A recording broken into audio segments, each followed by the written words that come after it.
Асқы Саймандағы Келчичаковтың адының музейді чонның аймағы пазоқ чылыспырды. Анзы көнізінің республикадағы чет поэт-писательерге чарылған үгірдігіні палғылыстығы. Иди пүлілер сабылық поэт-писатель драматург пазы хайжы Михаил Еремеевичтің түрен үскен черінде өзінші қаче чылысчалар. Салғын кибір қостыры музейінің 9 жылары алжыларыны айрын апытқынан ұдырланар. Біздің біздің писательері бізге шылзы кечелер бералдыры.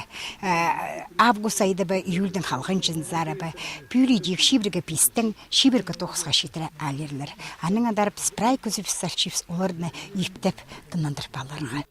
Көрілген пөгін қостыры пучылды литература лагерінде 12 арылысшы болырға керек болған. Чечорха оны кізісік болған.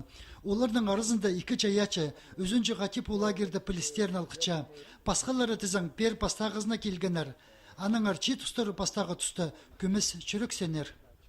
Маға звонить болғандар Дом литераторовтың сғары, но чоқ тұсқан куратор Таскаракова Наталья Николаевна. Ана қостыры маға звонить болғандар. И бері пенчіштім. Читерге чарылған литература лагерінде пучылды үнетін программа темнелбен. Пастағы күнді алжылар өдірдетір танызып, чүқтажың орынларға көнікчелер. Екінші күнінде посты чаяча чолды сынып шытқанар, тоғыстарының арқыстарын таныстырып үзірірлер. Үзінші күнінде Хакасиян саблық бәйет писателері оларға мастер-кластар берерлер.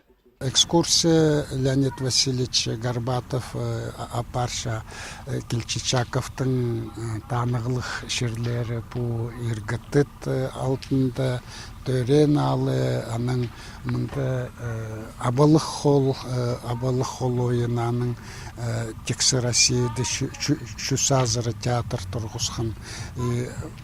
Экскурсияларды біз пасека көршебіз, пасечнықтың чоқалыс шабыз, бұл абылық қолда немі болғанын сұрастырлығылып шабыз. Мындық жапсық туғазырдың басқа ис алдағы паза құқтойықтас музейлерзер чорықтар болырлар. Че литература лагерінің өн салын очардығы, мынды чітеділген пілістерінің салтыры, Хакас паза орыс тілінже сығарылған чинді де сығарыл парары болар. Хайзаның біз келер күскіде таныс болар бістар.